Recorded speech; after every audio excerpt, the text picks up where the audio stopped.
Okay, I'm making a chicken. I went outside, I picked some more plantain. The last stuff I planted, I dried. Picked. The last stuff I picked, I dried. And I'm saving it. I mean, I can either cook with it or I can make some medicine with it. But I got some lemongrass here and some marigolds and some bay leaves and all these kaffir lime leaves, and there's some oregano and Chinese chives, and then there's some fresh turmeric, and this is rose petals, and I'm sort of torn. I'm going to use some of these in my chicken, but I'm thinking I want to try to make some sort of really crazy fermented salad dressing. And I've been drying these. These are from little tea roses. It's kind of neat. I have to wash all of this stuff, by the way, still. And I'm going to go out and get stuff to make a salad with my chicken, too. And that's pretty much going to be like a couple hour long process here. But I've already got my chicken in here, and I already have dill, and there were some dried green onion ends on it that I had saved in the refrigerator from the remember the day I made the pickled eggs. That's what the dill was from. I dried that in there. So, but yeah, I'm thinking. I don't even know if there is such a thing. I'm gonna go look and see if anybody else has done it, and I betcha somebody has. But I could make rose water. I could, I don't know. We'll see. Somebody had thought of it. So now to figure out what to do with the rose petals. I mean, what would rose go good with for a salad dressing? I have to think about this. Maybe not. I have to figure out what the hell the deal is with this. Ooh, I don't know. So the whole thing about the guy with the rose petal death was he's talking about mold, and I don't ever screw with mold. Usually I never get to that point because, for one thing, I'm allergic to mold. For another thing, I know from making sourdough starter for sourdough bread and fermenting other things that if you pour something, and if you happen to watch that video, when you're watching him squashing the rose petals down into the bottle, that he put powdered sugar and rose petals and something else in there. I don't even know what he put in there, but he said it tasted delicious and it made me want to try some, but I would not let it mold. But what he did wrong was he's dumping everything in that bottle and he's letting it splash up onto the sides of the container, and it's the same with sourdough starter. You have to pour it right into the middle of whatever you're putting it in, and don't let it splash up on the sides. You know how, like, when you make a cake, how you pour the batter into the center and you just let it spread out on its own? That's the deal. And I don't know why, but if you let splashes go up on the side, you're gonna get mold.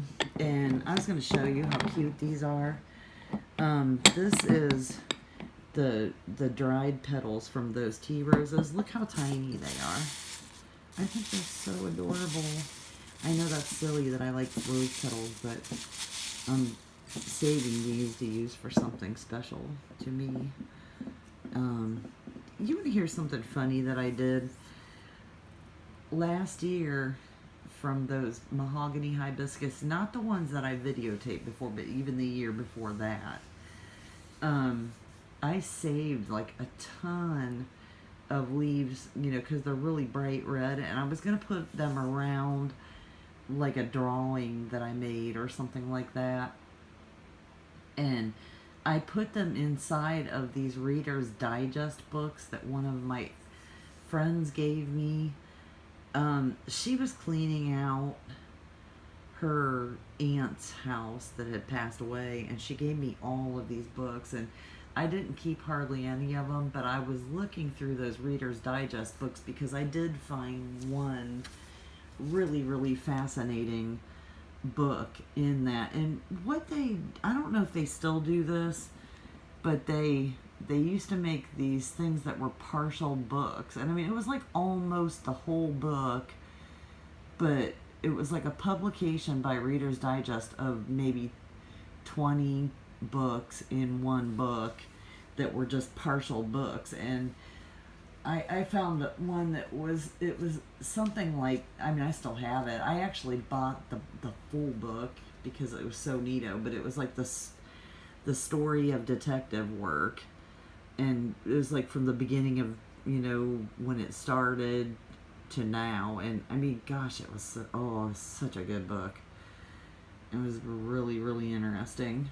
But I had dried those leaves inside of the books that I didn't want, because I hadn't got a chance to throw them out yet, and they were just like all stacked on a shelf. And I was like, well, you know, if these dye the pages red, I won't care, because I'm going to throw these out anyways. Most of, you know Reader's Digest. I mean, most of those stories are so just whatever, yeah. Campy, say. But anyways, so I was cleaning that room one day, and I decided, I'm going to throw all those in the recycling bin because they're complete paper and cardboard. And so I just threw them all away.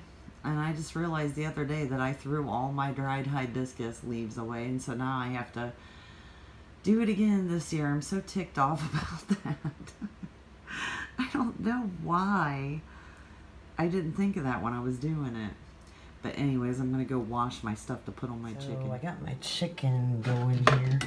You notice how I stuffed the lemongrass down in it? Because, you know, you're not really supposed to eat all except for the very base meat of the lemongrass, which I did not pick any of. But this is what you would make the tea out of. And that works just as well with cooking. And it will flavor this up real nice and have everything else in there. And this is going to go in my salad.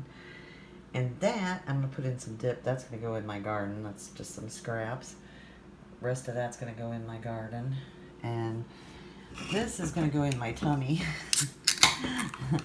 Because I can. Because I don't have to go anywhere. And yes, I'm drinking out of a jar. You know, it's kind of funny. I never bought any glasses. The only glasses I have are wine glasses. I don't know why. I just never bought any glasses. And I'm always drinking out of jars. I know, that's kind of ridiculous. But anyway...